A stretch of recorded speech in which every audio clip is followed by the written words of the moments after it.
sometime in the form of punishment and corruption.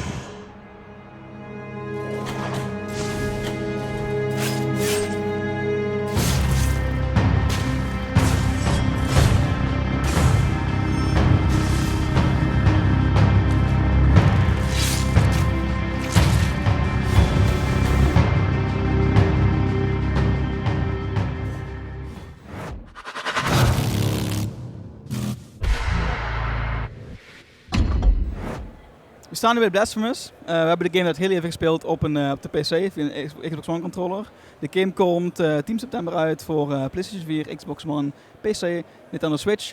De Switch versie hebben we hier al in beeld. Can you show to the camera real quick?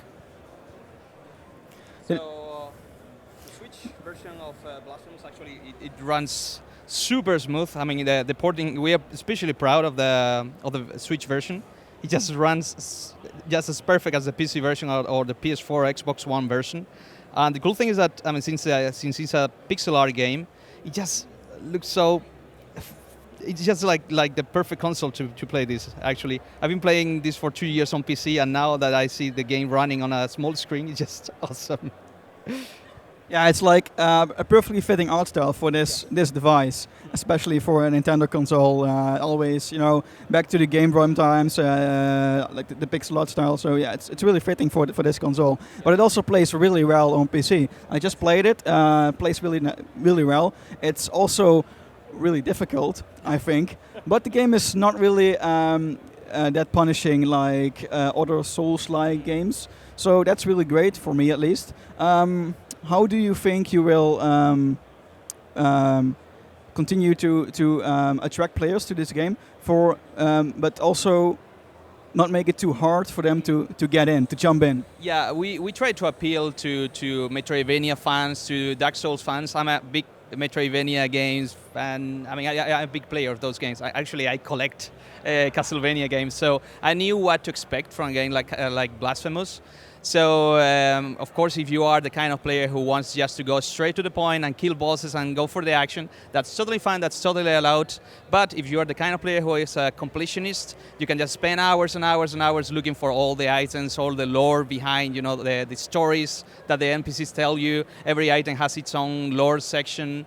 But there is also this component of difficulty. So there is only one difficulty in the game. So it's kind of like the Dark Souls games. But there are ways to make the experience softer if you keep exploring the game. So exploration is greatly rewarded in Blasphemous. All right. So there are different abilities you can unlock through playing the game. You can find different shrines and also some secret rooms with power-ups.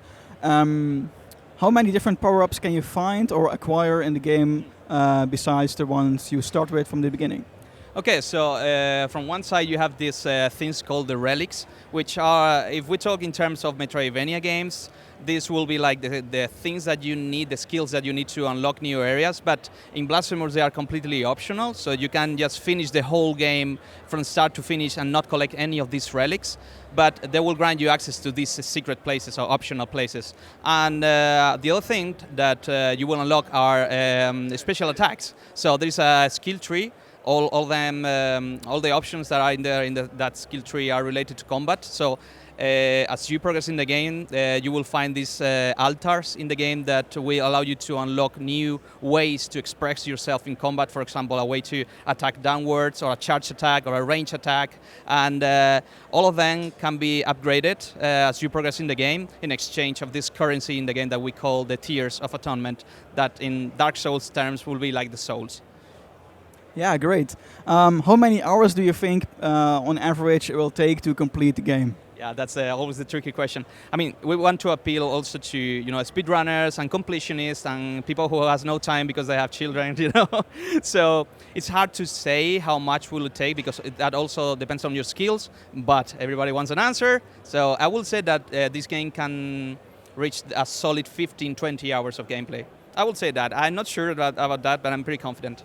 Okay, so that would be on average like doing every this and that and completing just the main story, yeah, and maybe explore a little bit here and there. Yeah, it depends on the kind of players. Yeah. Cool. For what price is the game coming out? Yeah, I think the game was it's coming out 24.99 euros. So probably the same conversion for dollars. This can be checked in Steam. I think it will be out at 10th of September, so you can pre-order already. You cannot pre-order. I think you can wish list, but I mean the game is around the corner, so the prices are there. I'm pretty sure. Yeah, I'm sure as well. I just wanted to ask you. So, did you get any inspiration from any other games besides Metroidvania or Dark Souls? Yeah, actually we took some inspiration as well from games like Doom. Like this is surprising because it's not the same. Tell me a little bit more about the inspiration from Doom. Well, we loved the way it took like some iconography from religion, some a dark twist on religion, because it's everything like looking modern, but it looks also like satanic and things like that. So we like that approach. Like let's do something twisted about the aesthetics, and you can notice that in Blasphemous there are some elements that look like really dark, really gritty, and that's how we try to approach to the thing as Doom aesthetics. But of course, the Metroidvania elements and the Dark Souls elements are even more prominent than that one. But that's like a dark, obscure inspiration that we had, for example. Oh, that's really cool. And I think that's really everything we wanted to know for now. So thank you very much for the interview. Thank you very much. We could play the game for a while. We're looking forward to the release on just in a few weeks, actually.